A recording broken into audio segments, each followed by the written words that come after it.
आप सबों का दक्षिणेश्वर काली मंदिर में स्वागत।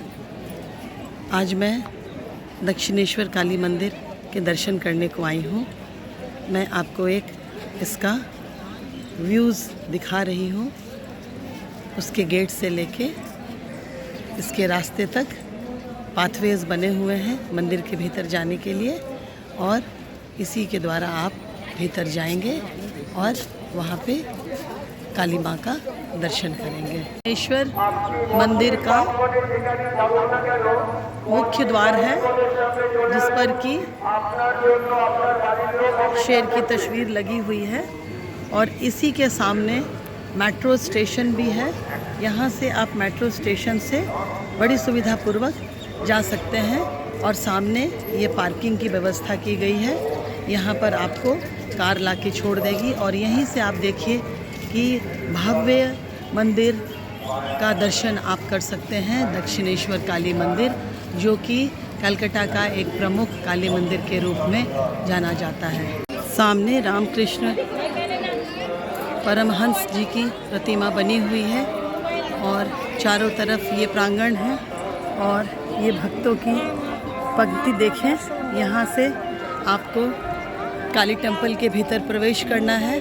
ये इसका मुख्य द्वार है, और इस तरफ आप देखेंगे जहाँ वे इन लिखा हुआ है, वहाँ पर आपको जूते, चप्पल, मोबाइल और बैग्स को जमा कर देना है। बड़े बैग्स को, पर्स को आप अपने साथ ले जा सकते हैं। और ये प्रांगण है, ये आपको भीतर जाने का रास्ता है, और इसी के भीतर बहुत बड़ा सा प्रांगण है, जिसके भीतर में कि आपको काली माँ की दर्शन हो सकती है। कहा जाता है कि ये 51 शक्तिपीठ में एक हैं। यहाँ पर इनका अंगूठा गिरा हुआ है, इसलिए इनका महत्व बहुत ही ज़्यादा है। और सामने देखेंगे कि इस तरह से छोटे छोटे मार्केट्स को बनाया गया है, जहाँ पर कि आपको माता के श्रृंगार के लिए, प्रसाद के लिए सब सामान मिलते हैं। ये मंदिर का मुख्य द्वार है, जहाँ से कि आप भीतर जा सकते हैं। और ये देखिए, ये प्रांगण दिख रहा है। यहाँ लोगों की लाइनें आपको दिख रही होंगी कि किस तरह से लोग लाइन के भीतर खड़े हैं। मैं कोशिश कर रही हूँ इसे दूर से लेने की, क्योंकि चारों तरफ सिक्योरिटी फोर्स भरे हुए हैं। ये दक्षिणेश्वर काली मंदिर है कलकत्ता में, जो कि हुगली नदी के किनारे बैरकपुर स्टेशन के पास स्थापित है। यहाँ पर दक्षिणेश्वर काली मंदिर का एक विशाल प्रांगण है, जो कि 25 एकड़ ज़मीन के बीचों बीच बना हुआ है। इसका इतिहास यह कहता है कि 1847 ईस्वी में यहाँ की रानी रासोमणि को एक बार सपने में आया कि काली माँ उनसे कह रही हैं कि तुम मेरी प्रतिमा को स्थापित करो, और उसी समय उन्हें इस बात का एहसास हुआ, और उन्होंने मंदिर का निर्माण करना शुरू कर दिया। और आज ये मंदिर हम लोगों के बीच में एक धार्मिक और सांस्कृतिक धरोहर के रूप में स्थापित है। प्रांगण बहुत ही बड़ा है, चारों तरफ मंदिर की लड़ी लगी हुई है। मोबाइल को भीतर न ले जाने देने के कारण मैं प्रांगण के भीतर की तो आपको फ़ोटो नहीं दिखा सकती हूँ, लेकिन मैं जो कॉरिडोर्स बने हुए हैं, उस कॉरिडोर्स के बीच से मैं आपको इसके चित्रों को अपने मोबाइल में कैद करके आपको दिखा सकती हूँ। और ये सामने इसके सरोवर बने हुए हैं, जिसमें कि प्यारे प्यारे बतख और हंस इसमें डुबकियाँ लगा रहे हैं। ये जो आपको गुंबज दिख रहे हैं, इसी गुंबज वाले मंदिर में काली माँ स्थापित हैं, और ये चारों तरफ इसी तरह से इसके प्रांगण बने हुए हैं। और इस सभी प्रांगणों में चारों तरफ जितने भी घर दिखेंगे, उसमें सब मूर्तियाँ स्थापित हैं। और इसके भीतर मोबाइल तो ले जाना मना है, इसलिए मैं आपको कॉरिडोर से ही इसके चित्रण को चित्रित करके दिखा रही हूँ। काली मंदिर ही वो स्थान है जहाँ की रामकृष्ण परमहंस को मोक्ष की प्राप्ति मिली थी। यहाँ पे बड़े बड़े विश्व प्रसिद्ध लोगों ने आके तपस्याएं की हैं। ये चारों तरफ इसके कॉरिडोर बने हुए हैं, और अभी मैं चुप रहूँगी तो आप मधुर संगीत का भी आनंद ले पाएंगे, जो कि मेरे साथ साथ मधुर संगीत भी कैंपस प्रांगण में बन रहे हैं। इसके पीछे कॉरिडोर में आके आप घंटों घंटों बैठ के विश्राम कर सकते हैं और माँ काली की आराधना कर सकते हैं। लोग ठंडे छाँव में बैठे हुए हैं और बैठ के माँ काली के प्रारूप को अपने मन में उतार रहे हैं। ये काली मंदिर के पीछे का प्रांगण है। यहाँ पर आके आप गंगा में स्नान कर सकते हैं और मन और तन को शुद्ध कर सकते हैं।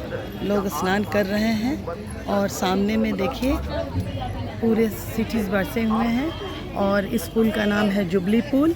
ये पुल बहुत ही खूबसूरत बना हुआ है और सामने में देखिए यहाँ से आप बीच में जाके पैदल और उस तरफ जाके लॉन्च से आप बोटिंग के लिए बोट्स को हायर कर सकते हैं और पूरे गंगा की सैर कर सकते हैं। उसकी भी व्यवस्था की गई है।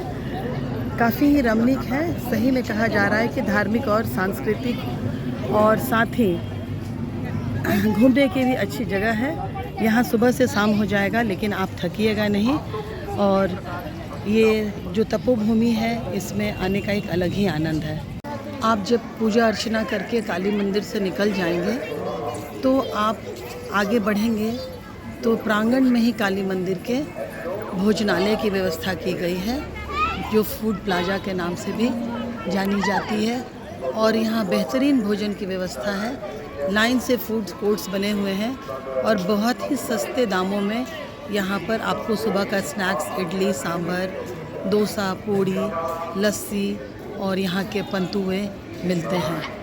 1 2 3 4 ऐसे करके और पूरे मंदिर में यहाँ पर आपके प्रांगण के भीतर में दुकानों को व्यवस्थित किया गया है, जहाँ से कि आप प्रसाद ले सकते हैं और प्रसाद लेने के बाद आप काली माँ के दर्शन कर सकते हैं और वहाँ प्रसाद चढ़ा सकते हैं। काफ़ी अच्छी व्यवस्था है जो कि इसकी खूबसूरती को और चार चांद लगा दे रहा है। मार्केट है जहाँ की आपको चूड़ी शंखा और गिफ्ट देने के लिए सब आइटम, भगवान के लिए पूजा पाठ की सब सामग्रियाँ मिलती हैं।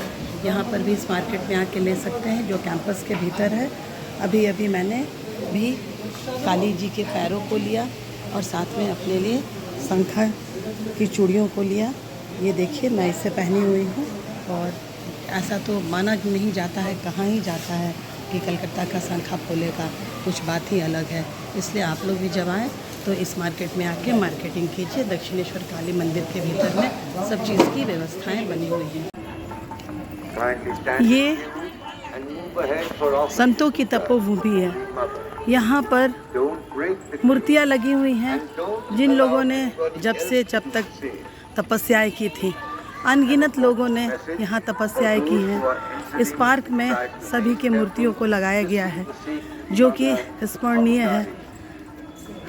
इस तरह से इस स्थान का बहुत ही महत्व है।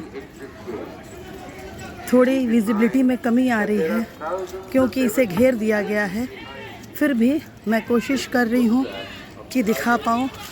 ये बलराम बसु हैं, ये केशव चंद्रा सेन हैं। इस तरह से अनगिनत यहाँ लोग बैठे हुए हैं जिन्होंने तपस्या करके इस भूमि को शुद्ध किया।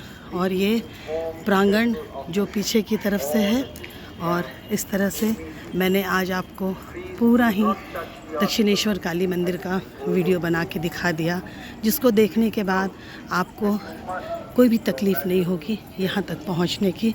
बने रहिए नमिता के साथ अगले वीडियो तक।